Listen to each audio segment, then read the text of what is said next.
Qu'est-ce que la compatibilité amoureuse? Bonjour à toutes et à tous et bienvenue, je suis Esther Valentin, votre coach spécialisée en vie sentimentale et aujourd'hui on va parler de compatibilité amoureuse parce que c'est un terme qu'on peut entendre, il y a des compatibilités entre les êtres humains pour construire une relation ou pas. Et donc aujourd'hui on va voir ensemble comment déterminer si la relation a un avenir, même si c'est quelque chose qui est évolutif, une relation et des êtres humains. Mais on va voir ensemble 10 signes de compatibilité, même si, comme je l'ai dit, non seulement c'est évolutif, chaque relation est différente. Donc c'est vraiment 10 signes à prendre avec du recul, à prendre en compte pour mieux se connaître et mieux comprendre ce que l'on recherche dans une relation et comment on est compatible. Là, pour comprendre une compatibilité, il faut déjà comprendre qu'est-ce qu'on est, qui sommes-nous pour rendre la compatibilité avec l'autre. Et comme je l'ai dit, chaque relation, quant à elle, sont différentes. La compatibilité, elle est possible sur une base déjà d'égalité et de respect. Là-dessus, j'en démordrai pas, on n'a pas prouvé le contraire. Les 10 signes que je vais vous donner, s'il n'y a pas d'égalité et de respect, vous pourrez les chercher autant que vous voulez pour vous prouver une histoire que vous avez dans votre tête, ça sera un grand non. Donc ces signes de compatibilité sont uniquement là pour vous aiguiller si vous arrivez déjà dans une relation où deux individus se respectent et sont d'égal à égal. Puis il s'amènera à ça, l'envie d'évoluer à deux, non pas de chercher à se compléter, surtout pas. La compatibilité ne se fait pas dans la recherche de se compléter par l'autre. Ça, on le retrouve beaucoup dans la croyance de l'âme sœur, ma moitié, ce qui signifie que je ne suis qu'une moitié, qu'un être à moitié quand je n'ai pas un autre être humain.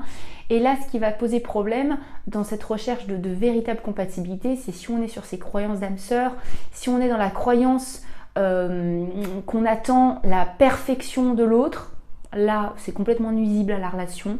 Si on est dans cette recherche, je cherche la bonne personne, je recherche la perfection, ce qui me correspond absolument, là il va y avoir un problème. On n'est pas du tout dans l'ouverture à l'autre, on n'est pas du tout dans le fait d'aimer une personne pour ce qu'elle est, mais on la cherche à nous faire correspondre. Là, ça va être un problème aussi. Et encore, ce qui peut être problématique dans cette compatibilité, c'est l'autre. Si on cherche à ce qu'il soit exactement nous-mêmes et qu'il partage tous nos centres d'intérêt et qu'on soit absolument d'accord sur tout, ce n'est pas ça non plus des signes de compatibilité. Ce n'est pas parce que j'aime tel sport et que je n'aime pas pratiquer autre chose et que c'est l'inverse pour mon partenaire qu'on n'est pas compatible. On va voir ensemble les signes de compatibilité, mais comprenez que ça, ce ne sont pas du tout les signes de compatibilité. Ce qui sera déjà des signes de compatibilité, avant que je vous énonce les 10, ça sera de l'amitié, ce sera de la confiance, ce sera du soutien mutuel, de l'ouverture et de l'apprentissage de soi et de l'autre. Ça, c'est une approche saine. Mais on va voir ensemble tout de suite ces 10 points. Avant, je voulais vous dire, je vous en parle souvent. J'ai construit une formation sur l'estime de soi. Pourquoi ? Parce que ce n'est pas pour faire joli. C'est parce que l'estime de soi sera la base de tout ça. Si vous voulez déjà vous renseigner sur la manière d'augmenter son estime de soi, n'hésitez pas, je vous ai mis un petit e-book, il est gratuit à télécharger juste en dessous en barre de description. Et si je vous en reparlerai, et je ne cesserai de vous en reparler, de l'estime de soi, c'est parce que, comme je vous l'ai dit, on parle beaucoup de compatibilité. Pour savoir déterminer ces signes de compatibilité, comment reconnaître comment on est compatible si on ne se connaît pas soi-même? Ce qui ne nous rend pas compatible à ce qui est important pour nous. Si on ne sait pas déterminer ce qui est important pour nous et quelle place on donne à ce qui est important pour nous, il va y avoir plus qu'un problème. Donc je vous laisse regarder pour l'estime de soi, l'écoute de soi, ça c'est un travail parallèle. Et là on regarde cette deuxième étape qui est de reconnaître les signes de compatibilité. Donc les signes les plus évidents de compatibilité, ça va être quoi? Premièrement, le partage des mêmes valeurs. Quand je parle de valeurs, c'est la valeur se définirait par qu'est-ce qui est important pour vous. Qu'est-ce qui est essentiel pour vous, sur lequel vous ne pouvez pas transgresser ces valeurs, sinon vous vous êtes complètement perdu. Ça fait partie de vous, c'est dans vos tripes.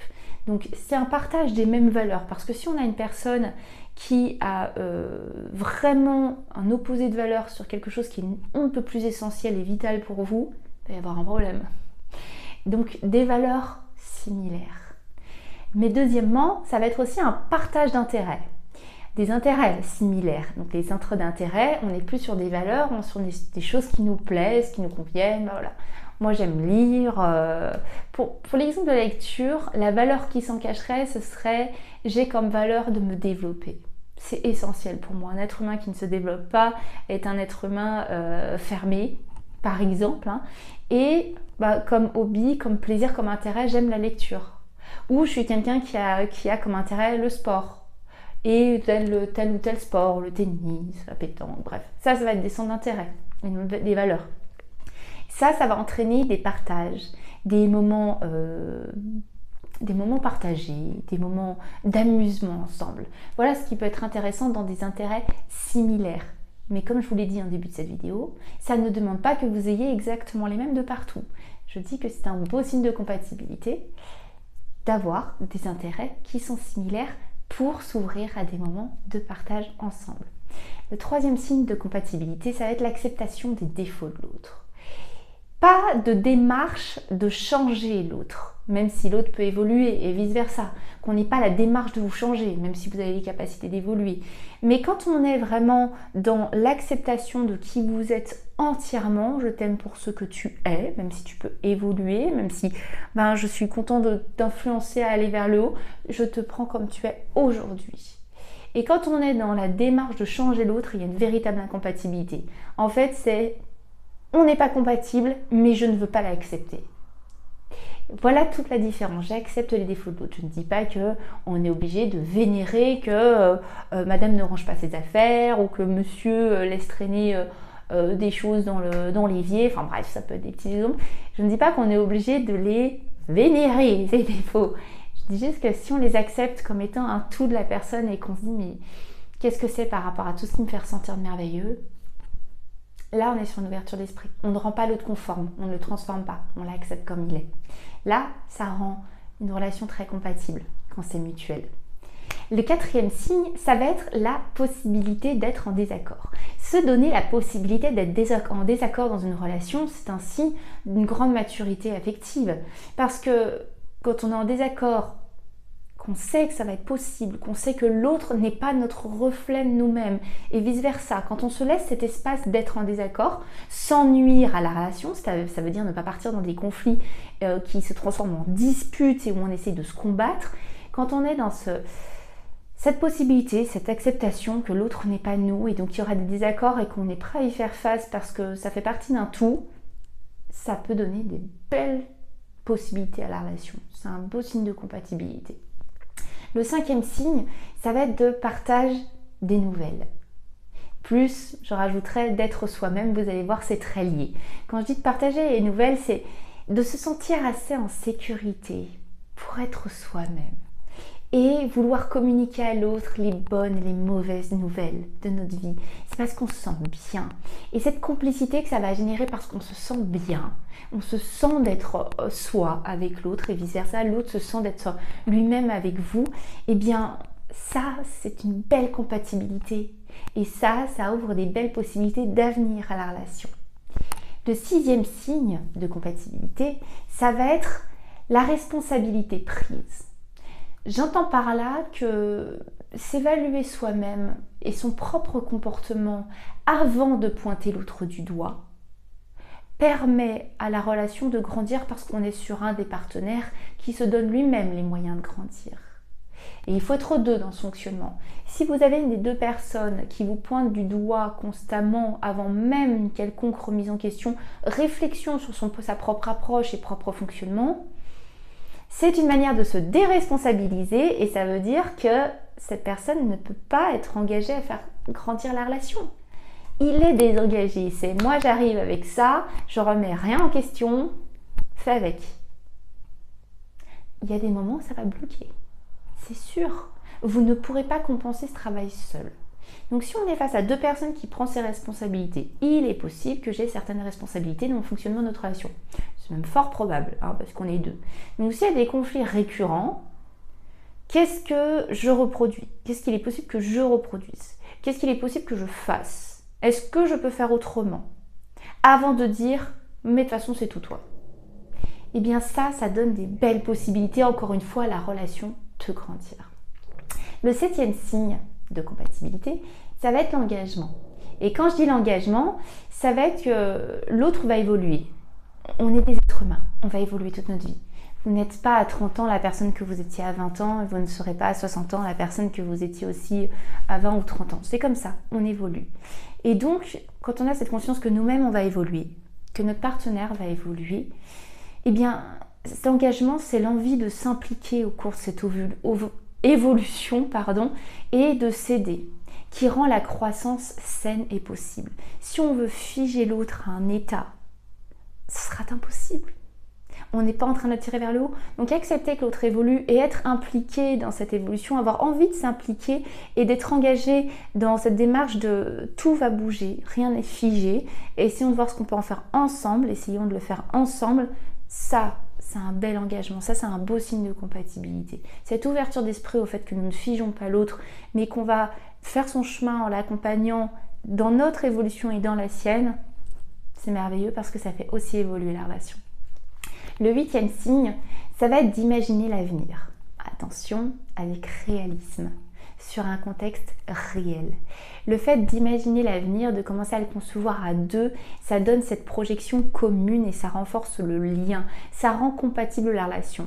Si je vous dis, moi je ne sais pas si demain je vais encore être avec toi, la compatibilité va être compliquée, hein, on est d'accord. Par contre, si je vous dis dans un contexte réel, imaginons ça fait 3 mois qu'on se fréquente, bah écoute, on peut peut-être se programmer un week-end de vacances ensemble la semaine prochaine. Et puis dans un mois, j'ai une fête et j'aimerais bien te présenter à mes amis. Là, on va être dans un contexte réel. Je vous donne un contexte court exprès pour vous montrer que c'est possible, que quelqu'un n'est pas dans l'irréel en vous disant t'es la personne de ma vie, je te connais depuis 3 mois, mais là tu verras dans 30 ans on sera mariés, on vivra au bord de la mer, on aura fait le tour du monde. Mais qui est-ce que t'en sais en fait? Ça fait 3 mois que tu me connais. Bon voilà, là c'est irréel. Donc si on commence à projeter un avenir imaginaire ensemble et qu'on s'en parle sur un contexte réel, là on rend les choses compatibles parce que ça veut dire qu'on va se donner les moyens et qu'on le fait sur la réalité. C'est bon signe. Le 9e signe de compatibilité, ça va être l'attirance. Et quand je parle d'attirance, je ne parle pas que de rapport sexuel. Je parle de tout le désir qui se démontre régulièrement dans des gestes d'affection. L'attirance est un réel signe de compatibilité. Il est prouvé, une relation sans cette attirance devient une relation assez platonique et qui va être vidée de ce qui la différencie de l'amitié et de simplement l'attachement qui reste peut-être dans une fin de relation, c'est-à-dire juste l'affection qu'on porte à l'autre. Donc tous ces gestes, toutes ces démonstrations d'affection régulière, ça peut être du désir comme juste de l'affection, de tendresse, et bien tout ça, ça continue de maintenir, ça génère et ça maintient l'attirance. Et ça, c'est un vrai signe de compatibilité parce qu'on en a besoin pour la durée d'une relation. Et le 10e signe de compatibilité, avant que je vous dise un signe, ce que représente l'incompatibilité, le 10e signe, ça va être l'effort. Attention, je ne suis absolument pas en train de parler de sacrifice et je n'en parlerai pas, parce qu'on ne se sacrifie pas. Mais quand je parle d'effort, je reviens à quand je vous ai dit tout à l'heure les responsabilités qu'on prend. L'effort, ça va être les attentions à l'autre et à soi. L'implication qu'on y met pour l'autre, pour la relation. Faire que l'autre soit bien. Ne pas le faire au détriment de soi-même, mais que dans le prolongement naturellement, on ait l'initiative et l'implication que l'autre se sente bien à notre contact. Ça, c'est ce que je nommerais l'effort sain. Ça veut dire qu'on peut être dans une relation et savoir qu'on a une tendance à être un peu négatif. Je vais prendre cet exemple. Et on sait que l'autre est quelqu'un qui ne mérite pas ce côté qui est un peu... que nous-mêmes, on n'est pas trop fiers de ce côté. On va se dire, là, il va rentrer du boulot, il ou elle.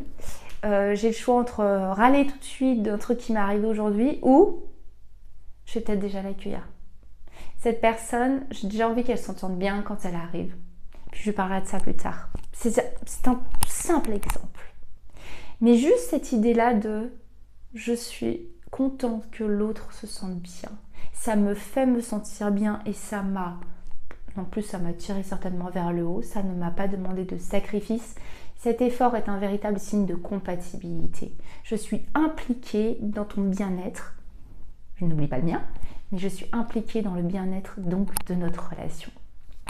Et je vous ai dit que j'allais vous parler de l'incompatibilité, parce que tous ces signes de compatibilité, c'est bien mignon, mais qu'est-ce qui nous empêche de les vivre en fait? Comment ça se fait qu'on peut se retrouver en tant que personne dans une forme de récurrence de relations incompatibles? Qu'on va se retrouver à être attiré par des personnes qui pourtant, là on le voit bien, sont complètement incompatibles. Et bien tout simplement, ça va être un manque de travail personnel. Quand je dis travail personnel, c'est du travail qu'on ne nous a pas forcément appris au cours de notre existence et qu'on est obligé de revoir adulte. Pour la plupart d'entre nous en tout cas, ça va être le travail de connaissance de soi. Parce que quand on a des attirances sur des comportements qui finalement nous mènent à des relations totalement incompatibles, il est temps de réévaluer la méconnaissance que nous avons de nous. Si je vais toujours vers des relations qui ne me conviennent pas et qui sont incompatibles, et que je reconnais pourtant des comportements qui me plaisent en début de relation, il y a une incohérence entre ce que je veux vivre et ce qui m'attire, et certainement une méconnaissance donc de ce que je recherche sincèrement. Et donc à chaque fois, y aller à l'aveugle, je vais juste découvrir que ça marche pas. Et donc là, il faut prendre un pas de retrait et dire mais qu'est-ce qui m'attire ? Qu'est-ce que je recherche sincèrement et quels seraient des signes de ces compatibilités dès un début de relation et comment les percevoir et comment m'engager à les observer. Et là, on va pouvoir aller vers des relations compatibles parce qu'on va plus subir la vie et subir ce qui nous tombe dessus comme relation et subir nos sentiments, on va y être plus impliqué. Parce que quand on continue dans ce schéma d'être attiré par des choses, par des comportements et des personnalités qui à la fin nous donnent toujours des relations incompatibles, on va vivre des désillusions amoureuses, on va avoir un espèce de malheur en amour qui se prolonge et on va renforcer certaines croyances en nous qui sont extrêmement néfastes pour notre évolution amoureuse. Donc il est temps de faire un pas de retrait et dire peut-être qu'il y a juste une incohérence entre ce que je cherche et ce qui m'attire et donc je vais me mettre un petit peu plus en recherche de connaissance de moi et de ce que je veux vivre dans une relation pour rendre tout ça beaucoup plus cohérent. Et là j'ai du pouvoir. J'espère vraiment que cette vidéo vous a plu. Si c'est le cas, n'hésitez pas à la liker et puis dans tous les cas, vous le savez très bien, de mon côté, je ne vous lâche pas et je vous retrouve très très vite pour une prochaine vidéo. À très vite. Bye bye.